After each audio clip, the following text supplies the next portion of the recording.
Hey guys, Carslan Cosmetics sent over 3 of their eyeshadow palettes, so if you want to see what they look like, how they swatch, and how they perform, stay exactly where you are because we're getting into it right now. Okay, but even the outer packaging is beautiful. But unfortunately, I can't read anything it says. You know, they really didn't disappoint with the packaging either. They're a little weighted. I mean, they're still like acrylic, but they're not super lightweight and cheap feeling. They actually feel pretty nice. Now I chose 3 different colorways: Gemstone Blue, Peacock Green, and Lost Pink Brown. Honestly, I really like all 3 color stories, so I don't know which one to pick for today's look. We can go more pinky nude with a little bit of purpley mauve to deepen things up. We can go down the navy blue path with a little bit of champagne. Or we can get earthy with the greens. This is tough. I really like blue. Blue is my favorite. And green usually works with my eye color. Except lately, I've noticed that my eyes have been a lot more gray, cool blue-gray, than green. And they've always been more green than anything else. I have been pretty emotional lately.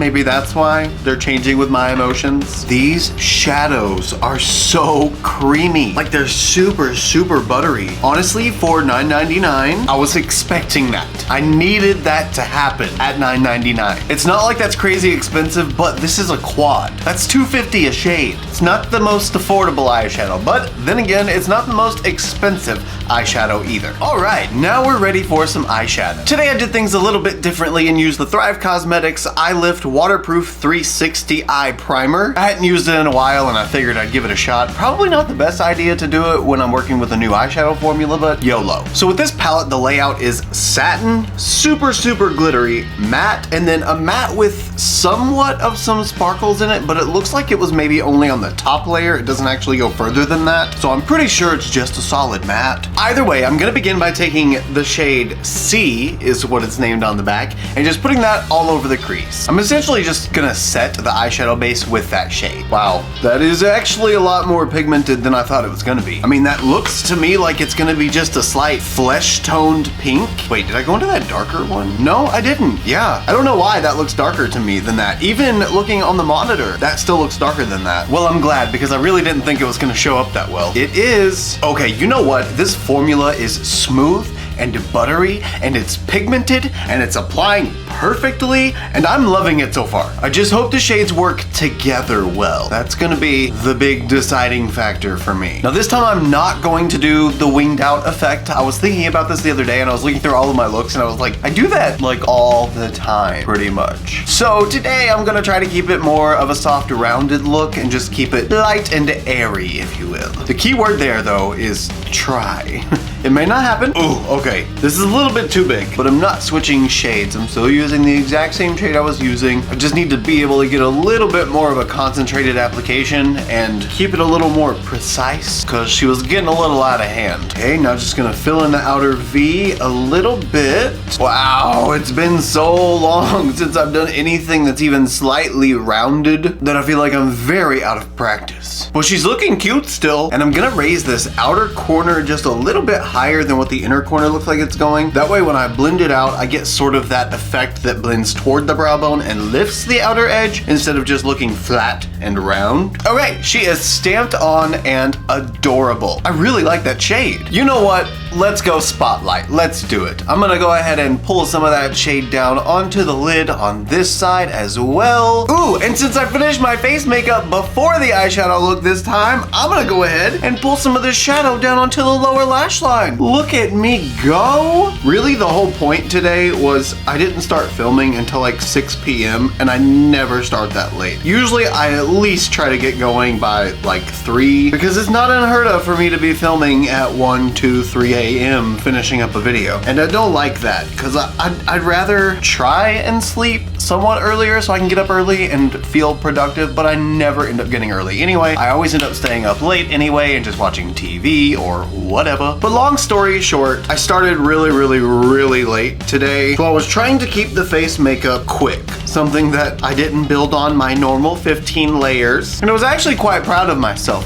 for keeping it minimal, but also still giving this. It's fresh, it's a little bit bronzy, I've got a little bit of color on the cheeks, although the blush has kind of faded because I didn't didn't add enough and it sort of disappeared-ish once I added my powder on, but it's still cute. I like the skin a lot. It is very skinning today. Go lay in your bed. I can't play right now. Just lay in your bed. You want in my lap? Come here. Come on. Okay, good boy. Don't get in my face. Come on, we're working. We gotta sit down and behave until I'm done. I'm almost done. I love you very much. Thank you for the hug. You're a very good boy. You are. You're a very good boy. You're a good boy. And Daddy loves you. Yeah, you're a good boy. Your Daddy's a good boy. And I love you so much. Yeah, you're a good boy. Can you lay down for me until I'm done? Okay, lay down. It is the most satisfying thing to take a big fluffy brush on a packed on color like this where it just looks kind of, well, like I said, kind of like vogue, abstract.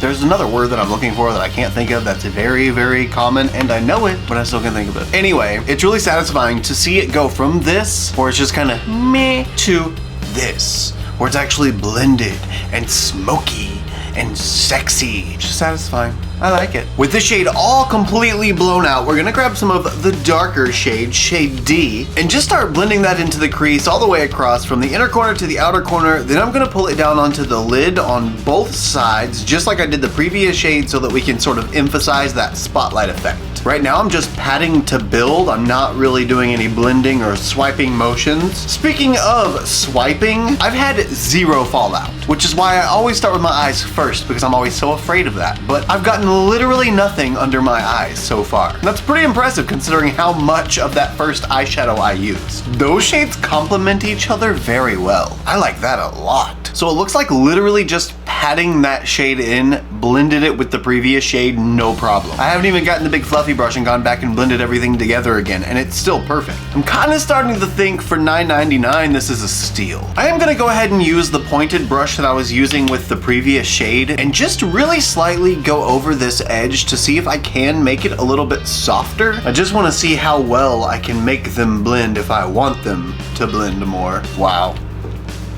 Wow. Just wow. Then using that same pointed brush, I'm gonna pull that dark shade right across the lower lash line as close to my lashes as possible. That was just enough definition. That single shade completely changed this look.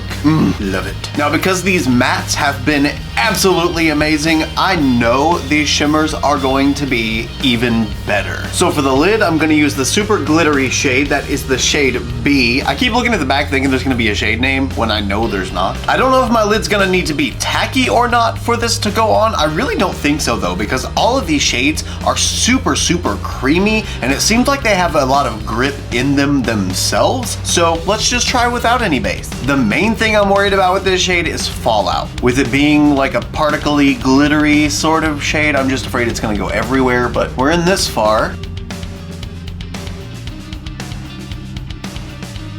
Oh. And not a single flake of fallout.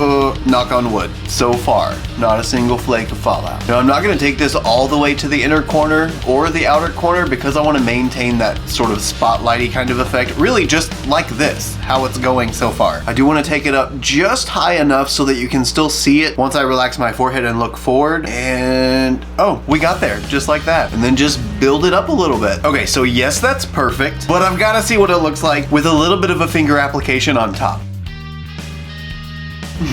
Okay, so instead of being more of a diffused, shimmery sparkle, it's more of like a really intense metallic instead. I just love a versatile formula. Now I'm just gonna take that deeper shade again and go right along this outer V one more time and the inner corner one more time, just to make sure I keep that structure and that shape with the darker shades so I can really have that pop in the center. So I don't really know exactly what I did differently between this eye and this eye, but there is captures a little bit of the sparkles from the glitter shade under this eye slightly, but not really under this eye. So I don't know what I did differently, or if maybe I didn't pack it on my finger as well or something. I don't really know. But it's not super noticeable unless you like get really close and you're looking for it. And if somebody's that close to you, you better tell them to back up. Now for the final shade, the satin, which is A. I'm just gonna use that as a brow bone highlight, maybe an inner corner highlight, depending on how it looks on the brow bone. But we're gonna see if we can pick it up with a flat brush, just like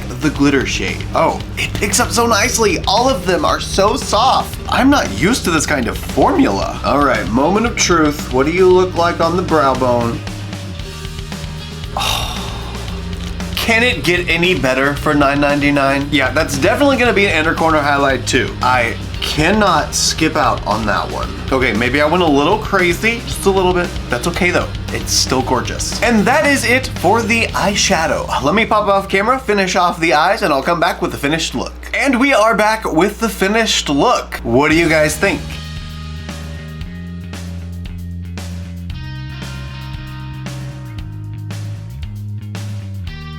I can't really say what I was expecting out of these eyeshadow palettes, but I am pleasantly surprised. They are amazing quality. Pigmented, blendable, creamy, smooth, everything I could hope for in a palette. Now I just need the rest of them, and I cannot wait to play in the blue and green one too. The only time I've tried makeup on Amazon is ordering like really affordable kits, and the quality in those is, you get what you pay for with those kinds of things, is essentially what I'm saying. But these, I kind of thought that maybe they were going to be something like that. They are not. These feel and perform like luxury eyeshadow palettes. They're pigmented, they're smooth, they're creamy, they're buttery, they go on so beautifully, and they blend magically. I literally cannot wait to play with the blue one and the green one now. I will say though, something that kind of threw me off is this shade. It didn't really apply to the other three, but this shade specifically, it did not end up looking like this color once it got on the eye. I don't know if maybe my eyeshadow base was still a little too tacky and it just made it extra pigmented and made it darker than what it actually is in the pan, but I thought this was gonna be sort of like my flesh tone. Honestly, I thought it was gonna be a little too light and not really show up all that much, so I was thinking I was gonna need to depend on this one, but really this shade was completely dark enough to give me a lot of vivid color all over the crease. I don't know what that was about. I guess as I play with it more with different eyeshadow bases and different scenarios within eye looks, I'll figure that out specifically, but just know that if you decide to order one of these, that the pink one might not be the same shade as it looks in the pan. Just be wary. And it could even be that if I just would have built it up little by little, it would have started at that shade and then I could have blended that out and kept it really soft and more of a lighter tone. But you know me, I pack on color, so that's what I got when I packed it on. But even though it wasn't the same color in the pan, I'm kind of glad that it wasn't. I feel like it was a very fortunate mishap, but I love it and I can't wait to play again. Now that you've seen the palette in action and you see the finished look, let me know what you think in the comments. You guys know that I'm always hanging out down there with you just talking, so let's talk. If you enjoyed this video and you'd like to let me know that you did, don't forget to leave me a thumbs up. Also, if you like this look and you want to see more looks like them, you can follow me on Instagram, Twitter, Snapchat, and TikTok. My username is the same for everything. It's just ChristopherJMUA. I love you guys so much, and I will see you in the next one. Bye!